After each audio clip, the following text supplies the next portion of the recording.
Hello everybody and welcome to a quick episode that I wanted to do in From the Depths on shell types in general.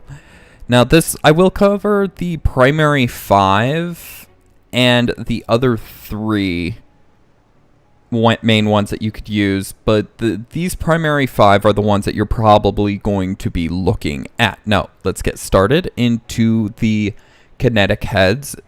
Now, for kinetic heads, you really want armor pierce. And as you see, I just bumped this up to the max size shell.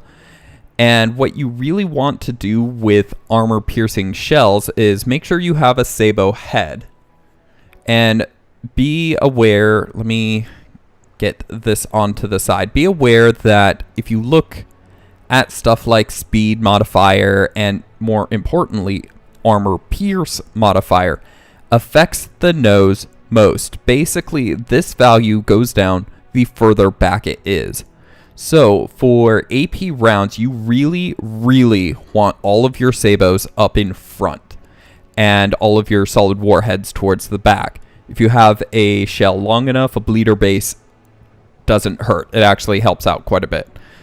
Now, you have to... Now, I've balanced this out, and it comes out to be about that you want the shell to be about 1/3 the size of the entire length, and the casings to be about 2/3. And that comes out to be about the highest damage ratio that you can get between the armor pierce and the kinetic damage.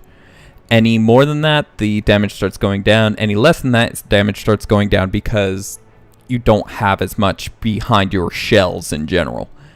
So, but if you follow those guidelines that remember same amount of sabot to solid, that you want the sabots in front, and that you want the shell to be 1/3 the length of the entire thing, with the casing being the other 2/3. Bleeder base, if it's long enough. If you have a very small shell, a bleeder base might actually hurt it. So compare it to your expected muzzle velocity, but that will make you the best AP shell you can for whatever gun you're trying to make.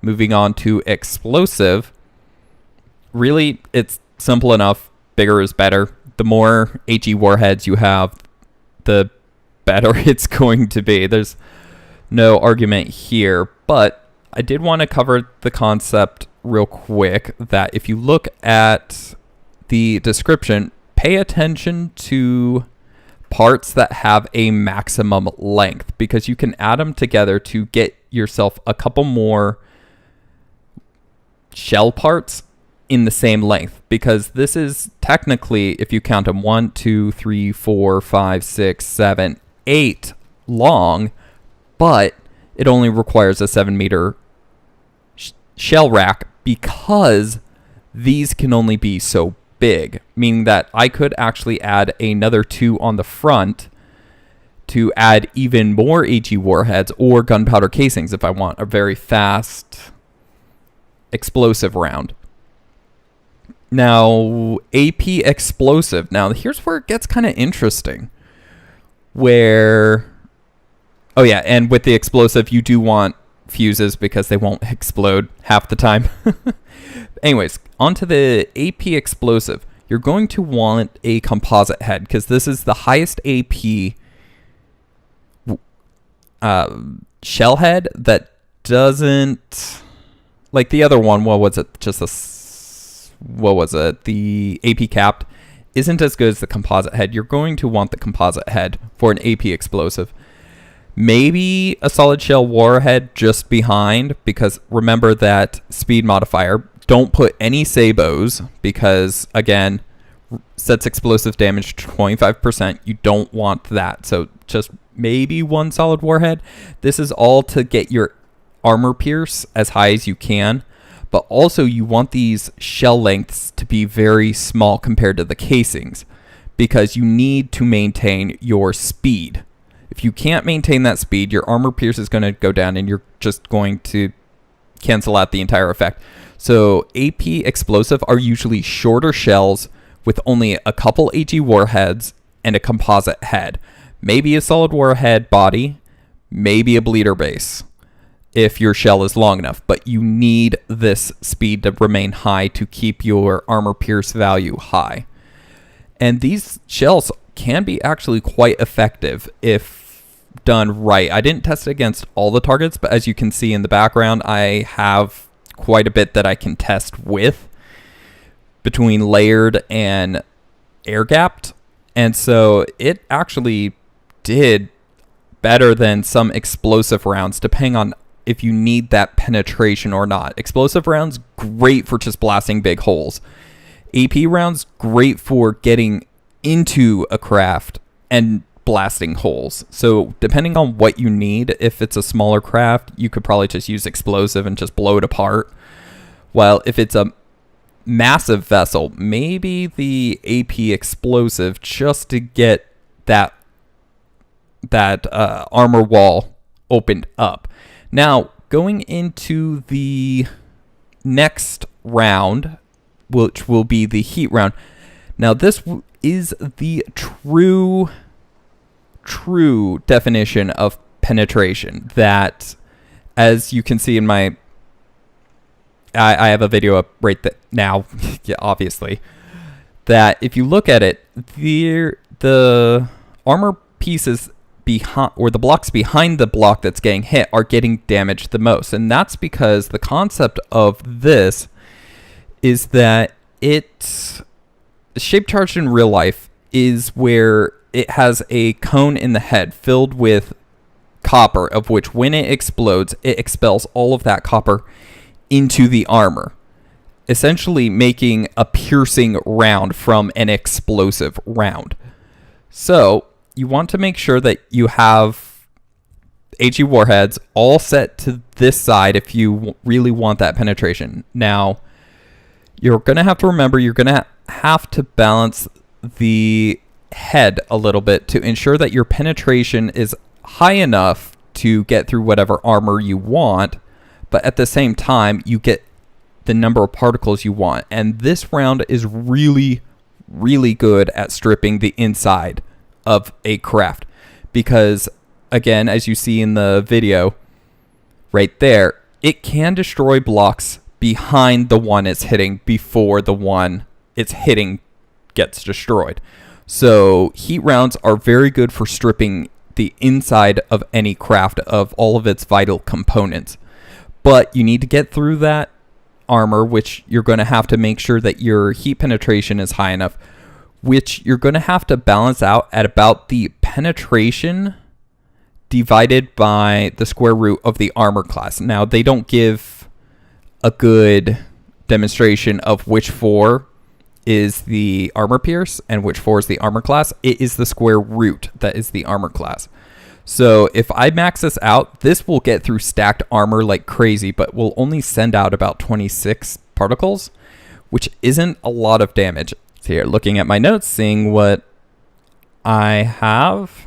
Remember armor stacking when calculation pen. Yeah, that's right. For this, remember if they stack armor, you need to have that stacked armor squared rather than just that first layer to see your penetration. But 524 will get through just about anything. You could probably have this as low as 77. And this is the largest round you can. And this will get through a lot of the armor and distribute a lot of particles. But remember, it's very big. It can get anti-munitioned very easily. So it's up to you on how you want to design your shell. It could be good, it could be bad, depending on whether the anti-munition system can get to it, or if you can make one small enough that has enough of the penetration, but it's probably not going to have a lot of particles, so you're going to have to kind of balance all that.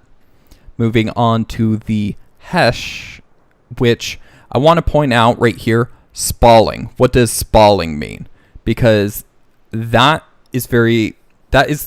was the number one confusing part when I was figuring out what these shells did.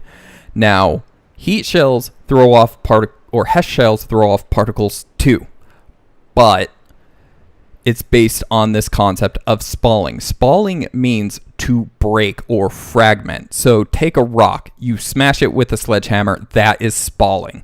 That the pieces of the rock are the fragments, not the shell itself. And that's something important to remember.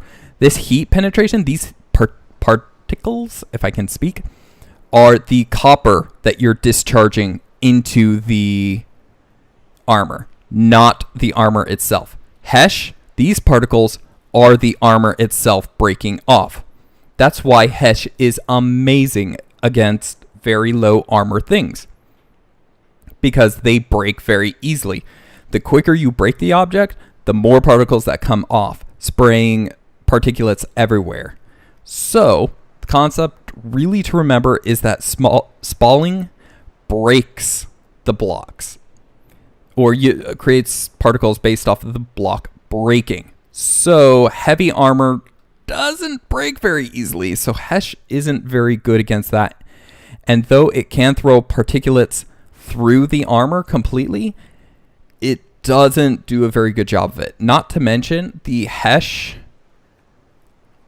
shells throw particulates more in a cone rather than the heats. Well, the heat is a cone, but it's a narrow cone, like 10 degrees. Hesh, I think, I calculated it up to about 30 degrees is how wide Hesh can be. If not more, depending on if you actually break the armor in one hit.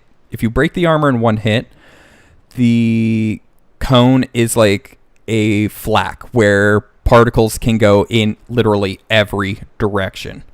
So depending on if your Hesh round actually destroys the armor or if it's heavy armor, the particles will act differently. So keep that in mind. Let's see here, surface and pen frags, good for components. Oh yeah, if it's Hesh is really good for stripping components because it's going to break any exposed components very easily. And like I said, when it breaks it, it's going to act like a flak, destroying other pieces. So it's very good for stripping unarmored exposed components on craft, say engines and such, if you can destroy the engines quick enough with these shells. The spalling metric is about the expected armor depth. Is that right? I don't think that's right. My notes are old. I did this research a long time ago. I'm trying to make the video now, which doesn't help. But meters per...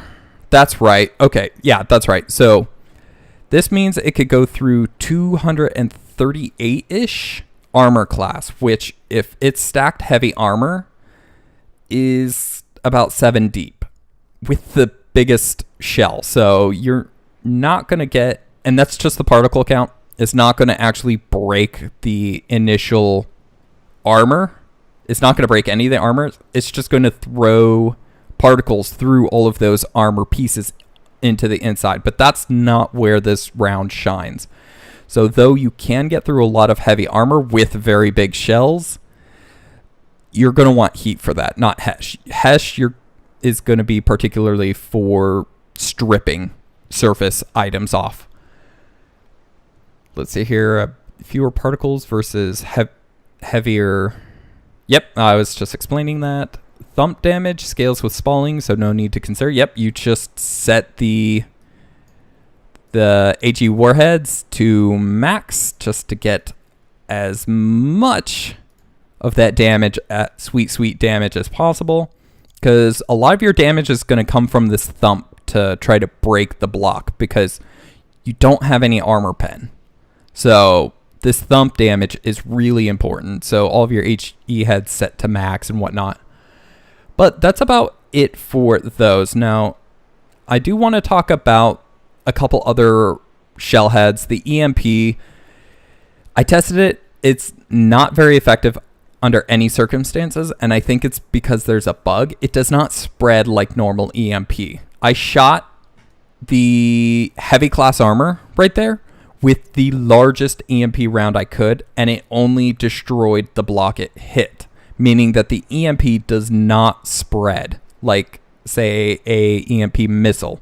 So that is something to remember. I'm not sure if they've fixed it since I tested, but I don't believe they have. So Going on to the Disruptor, it's not good at all under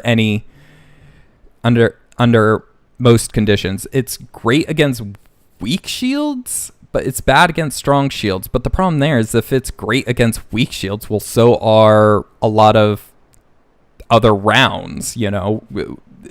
Where the Disruptor should be shining is against strong shields, but they have it set up so that it's strong against weak shields, which makes it not useful because other rounds are good against weak shields too. It amplifies the detection of the shell, so it's probably going to get shot out the air before it can even reach the shield anyways.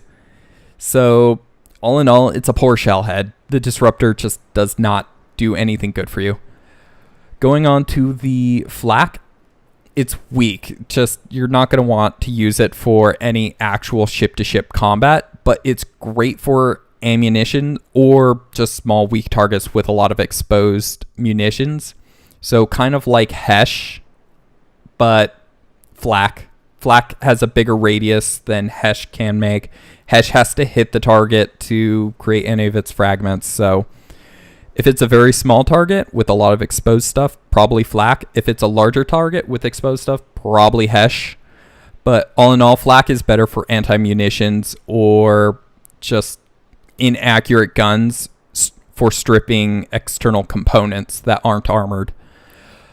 But going back to the concept of these fuses, I do want to go back to that and remind you that it does make your shell smaller because they have a max length. So 2 fuses and a bleeder base, because the bleeder base is maxed out at 100. The inertial fuses at 2, or the fuses at 200 each, allowing for that to be a reduction of 5, or a maximum length of only 500 between these 3 pieces, which allows us to put actually 2 more pieces in. So, because these 3 act as only 1. So we're actually able to extend this one further even, say, if we just throw that on, we'll throw another HE head right there. We'll fill that in with HE warheads. And now you see it's at 8 meters, which is the biggest you can make a round because we don't have shell racks bigger than 8 meters. But I now have 9 component ammo customizers on a round that is only 8 meters long. So keep that in mind again, because it can help you make bigger rounds that fit in the same size gun. And, well, obviously a bigger round gets you better weapons. But anyways, that's it for this episode. Thank you guys for watching. I hope you enjoyed. I hope it was informational. I hope it helps you dominate from the depths. But for now, that's it. Thank you for watching. Hit the like button if you liked. Subscribe button if you want to see more. And the like button if you want to see more from the depth stuff too, because that's how you can tell me. And do comment in the comment section below if I missed anything, if I'm mistaken, if this video's out of date and I need to update it. Down there in the comment section below. I'll get back to you as quick as I can. But that's it. Thank you guys for watching. Have a good one. Goodbye.